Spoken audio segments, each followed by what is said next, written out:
ইরশাদ করেন, যে ব্যক্তি সকাল বেলা 3 বার তেলাওয়াত করবে আউযু বিল্লাহিস সামিউল আলিম মিনাশ শাইতানির রাজিম, এরপরে সূরা হাশরের শেষ 3টি আয়াত তেলাওয়াত করবে, রব্বুল আলামিন ওই ব্যক্তির জন্য 70,000 ফেরেশতা নিয়োগ দিবেন যারা সারা দিন ওই লোকের জন্য মাগফিরাতের দোয়া করবে। শুধু এখানেই শেষ নয়, বিশ্বনবী ফরমান ওয়া ইন মাতা ফি যালিকাল ইয়াউমি মাতা শাহীদান,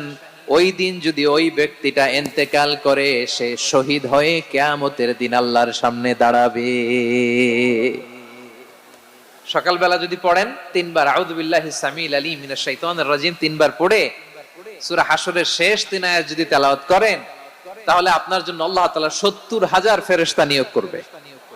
সারা দিন তারা আপনার জন্য মাগফিরাত